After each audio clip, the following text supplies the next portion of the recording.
Good morning. This is Kim Blaylock with SDG Bible Study coming to you on this Monday morning, April the 14th, 2025.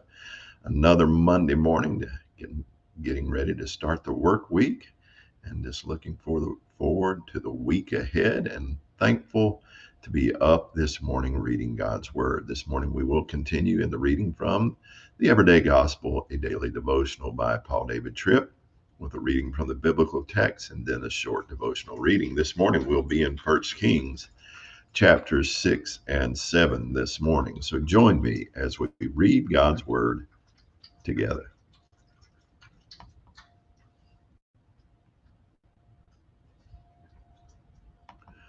1 Kings chapter 6.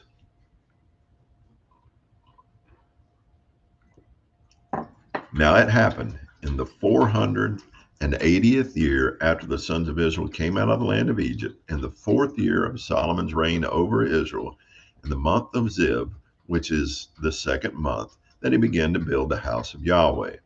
As for the house which King Solomon built for Yahweh, its length was 60 cubits, and its width 20 cubits, and its height 30 cubits. And the front and the and the porch in front of the nave of the house was 20 cubits in length, corresponding to the width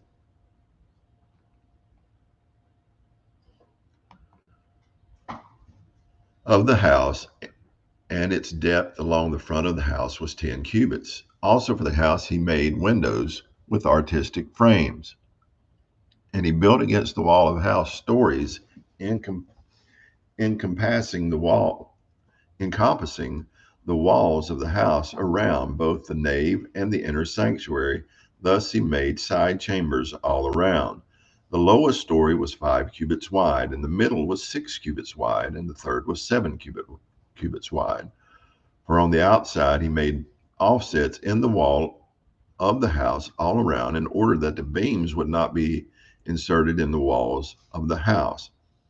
The house, while it was being built, was built of stone prepared at the quarry, and there was neither hammer nor axe nor any iron tool heard in the house while it was being built.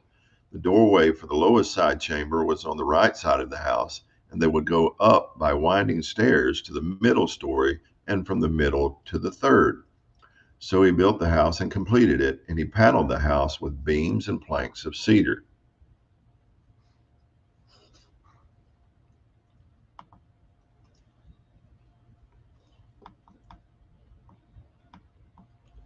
He also built the stories against the whole house, each 5 cubits high, and they were fastened to the house with timbers of cedar.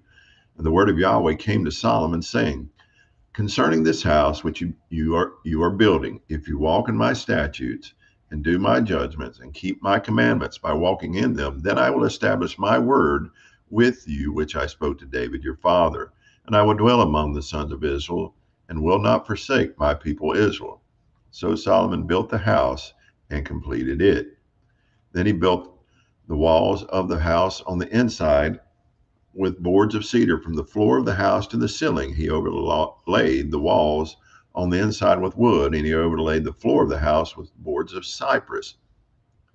And he built 20 cubits on the rear part of the house with boards of cedar from the floor to the ceiling. He built them for it on the inside as an inner sanctuary, as the Holy of Holies.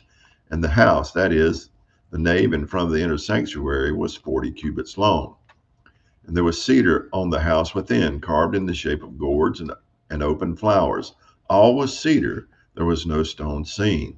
Then he prepared an inner sanctuary within the house in order to place there the ark of the covenant of Yahweh. Now the inner sanctuary was 20 cubits in length, 20 cubits in width, and 20 cubits in height.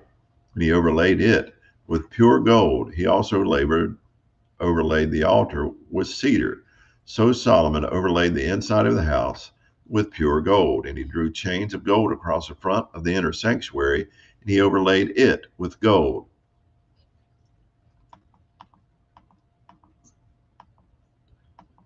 So he overlaid the whole house with gold until all the house was finished. Also the whole altar, which was by the inner sanctuary, he overlaid with gold. Also in the inner sanctuary he made 2 cherubim of olive wood, each 10 cubits high. And 5 cubits was the one wing of the cherub, and 5 cubits the other wing of the cherub. From the end of one wing to the end of the other wing were 10 cubits. The other cherub was also 10 cubits. Both the cherubim were of the same measure and the same form. The height of the one cherub was 10 cubits, and so was the other cherub. And he put the cherubim in the midst of the inner house, and the wings of the cherubim were spread out so that the wing of the one was touching the one wall, and the wing of the other cherub was touching the other wall, and their wings were touching each other in the center of the house. He also overlaid the cherubim with gold. Then he carved all the walls of the house round about with carved engravings of cherubim, palm trees, and open flowers from within the inner and outer sanctuaries.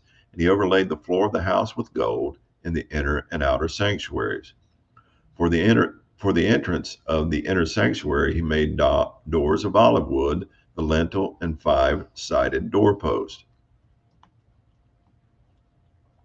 So he made 2 doors of olive wood, and he carved on them carvings of cherubim, palm trees, and open flowers, and overlaid them with gold. And he spread the gold on the cherubim and on the palm trees. So also he made for the entrance of the nave 4-sided doorposts of olive wood, and 2 doors of cypress wood. The 2 leaves of the one door turned on pivots, and the 2 leaves of the other door turned on pivots.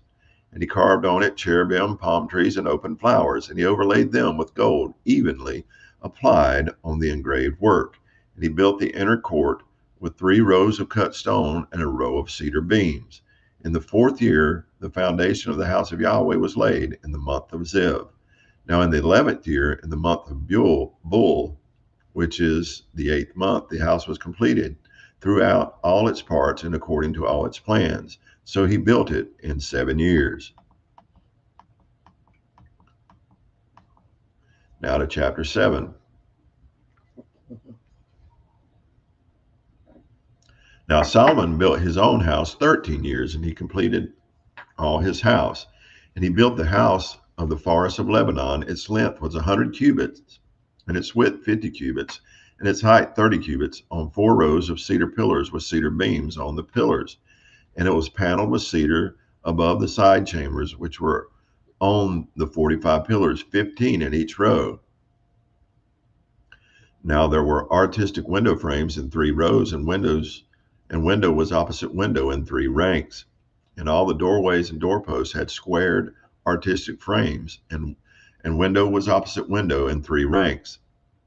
Then he made the hall of pillars. Its length was 50 cubits, and its width 30 cubits, and a porch was in front of them, and pillars and a threshold in front of them. And he made the hall of the throne where he was to judge, the hall of judgment, and it was paneled with cedar from floor to floor. Now his house where he was to live, the other court inward from the hall, was of the same workmanship. He also made a house like this hall for Pharaoh's daughter, whom Solomon had married. All these were of precious stones, of stone cut according to measure, sawed with saws, inside and outside, even from the foundation to the coping, and so on the outside to the great court. And the foundation was of precious stones, even large stones, stones of 10 cubits and stones of 8 cubits. And above were precious stones, stone cut according to measure, and cedar. So the great court all around had 3 rows of cut stone and a row of cedar beams, even as the inner court of the house of Yahweh and the porch of the house. Then King Solomon sent and brought Hiram from Tyre. He was a widow's son from the tribe of Naphtali, and his father was a man of Tyre, a worker in bronze, and he was filled with wisdom and discernment and knowledge to do any work in bronze. So he came to King Solomon and did all his work. And he fashioned the 2 pillars of bronze. 18 cubits was the height of one pillar, and a line of 12 cubits measured the circumference of both. He also made 2 capitals of molten bronze to set on the tops of the pillars. The height of one capital was 5 cubits, and the height of the other capital was 5 cubits. There were nets of network and twisted threads of chainwork for the capitals, which were on top of the pillars, 7 for the one capital and 7 for the other capital. So he made the pillars in 2 rows around on the one network to cover the capitals, which were on the top of the pomegranates. And so he did for the other capital. Now the capitals, which were on the top of the pillars in the porch, were of lily design, 4 cubits. And there were capitals on the 2 pillars, even right above the rounded projection, which was on the side of the network, and the pomegranates numbered 200 in rows around both capitals. Thus he set up the pillars at the porch of the nave, and he set up the right pillar and named it Jachin, and he set up the left pillar and named it Boaz. And on top of the pillars was lily design. So the work of the pillars was finished. And he made the sea of cast metal 10 cubits from brim to brim, circular in form, and its height was 5 cubits and 30 cubits in its circumference. Now under its brim gorge went around, encircling it 10 to a cubit, entirely encircling the sea. The gourds were in 2 rows, cast with the sea when it was cast. It stood on 12 oxen, 3 facing north, 3 facing west, 3 facing south, and 3 facing east. And the sea was set on top of them, and all the rear parts turned inward. And it was a handbreadth thick, and its brim was made like the brim of a cup, as a lily blossom. It could hold 2,000 baths. Then he made the 10 stands of bronze. The length of each stand was 4 cubits, and its width 4 cubits, and its height 3 cubits. Now this was the workmanship of the stands. They had borders, even borders between the frames. And on the borders which were between the frames were lions, oxen, and cherubim. And on the frames there was a pedestal above, and beneath the lions and oxen were wreaths of hanging work.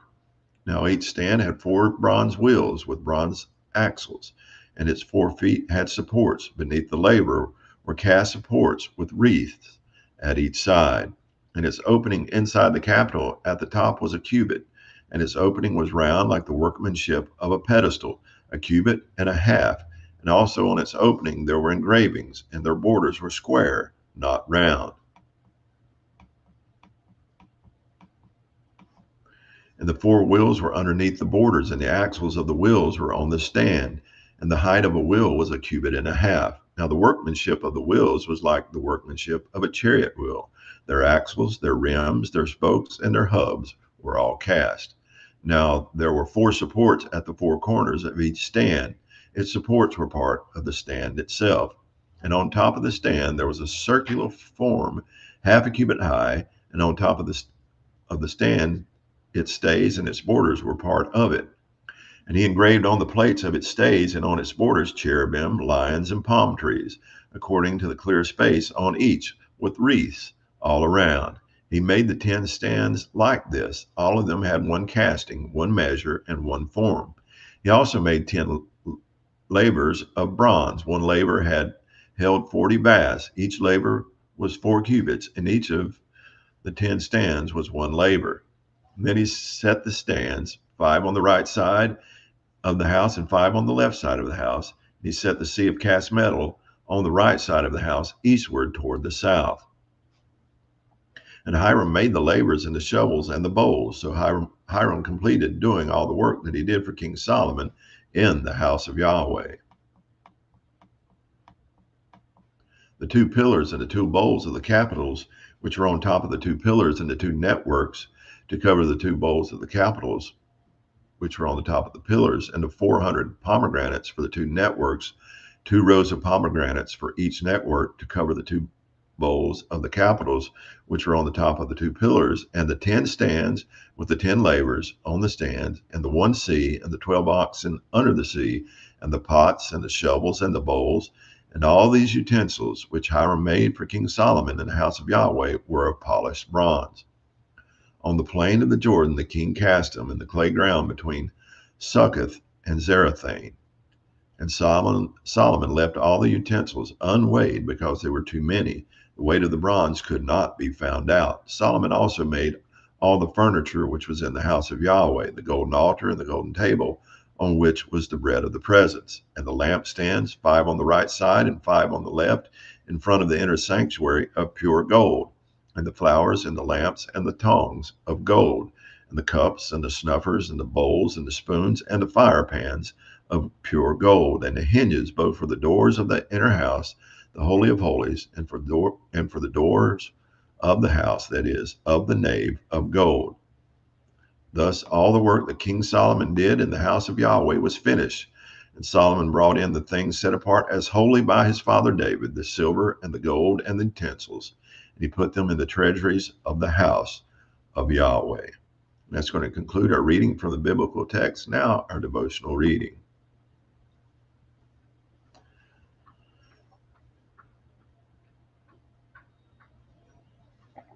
All of our religious habits and practices are empty if the Lord doesn't dwell in the temple of our hearts. I was on a high mountain at a large Buddhist temple. Priests and iconic Buddhist images were everywhere. On an elevated platform in the main temple sat a huge golden Buddha, 12 to 15 feet high. All around me were very sincere and religious people. They lit and strategically placed candles, got down on their knees, and bowed their heads nearly to the ground. You could sense their sincerity, awe, and joy at being there. The scene was both engaging and heartbreaking to me. The whole place was buzzing with religious fervor. Around me was the low drone of huge bells that the priests would ring. But despite the religious activity and spiritual sincerity, the temple was, in reality, completely empty. It was empty of any divine presence, and the God that people worshiped was a sorry, handmade replacement for the one true God. Religion, spiritual habits, practices, and pursuits is empty and meaningless if God is not the Lord who reigns over and is worshiped by the hearts of all its practitioners. True religion is about more than buildings, spiritual disciplines, or creeds. True spirituality is about the presence of God. If God isn't dwelling in the center of it, then despite all the visible elements of a religion, it simply isn't the real deal. In 1 Kings 6, as Solomon is building the temple, a huge time, money, and attention commitment, God reminds him of what is even more important than this historical religious edifice that he is about to construct. What is more important than this temple? God's dwelling in the midst of his people. That building would be empty of its meaning and purpose if the Lord did not dwell there. And the people of Judah would be without identity, purpose, power, or future hope if God didn't live in the midst of them as well. This is true of every form of spiritual pursuit and practice. It all lacks purpose, power, and hope if God isn't central, dwelling as Lord in the midst of it. The thing that makes true religion true cannot be achieved by building edifices, achieving seminary degrees, or amassing large crowds. True religion is only ever a gift of God's grace, evidenced when a perfectly holy God dwells in the midst of his less than holy people and sanctifies them by his presence and power. In his presence, we find identity, forgiveness, power for living, and future hope. Jesus paid our penalty so that we would be blessed to live in God's presence now and in the forever that is to come. God is not satisfied with buildings, degrees, or programs. He will settle for nothing less than being Lord of the temple that is our hearts. Let's read Psalms 50, verses 7 through 15. Hear, O my people, and I will speak. O Israel, I will testify against you. I am God, your God. I do not reprove you for your sacrifices, and your burnt offerings are continually before me. I shall take no young bull out of your house, nor male goats out of your folds. For every beast of the forest is mine, the cattle on 1,000 hills. I know every bird of the mountains, and everything that moves in the field is mine. If I were hungry, I would not tell you, for the world is mine as well as its fullness. Shall I eat the flesh of bulls or drink the blood of male goats? Offer to God a sacrifice of thanksgiving, and pay your vows to the Most High. Call upon me in the day of your distress. I shall rescue you, and you will glorify me. And that's going to conclude our reading from the text and our devotional this morning. Oh, that we would not have empty worship today or any other day, that God would be central in our hearts and our minds, and it wouldn't just be empty worship, as we saw, as Paul David Tripp mentioned, being in the Buddhist temple. Sincere people worshiping an image made by human hands that is no God. We serve a good God who wants to indwell and does indwell the believer. We do not need to forget that and worship our God in spirit and in truth. I hope you enjoyed the reading this morning, and I hope you enjoy the day ahead. Give God the glory in it. Worship Him today. Soli Deo Gloria.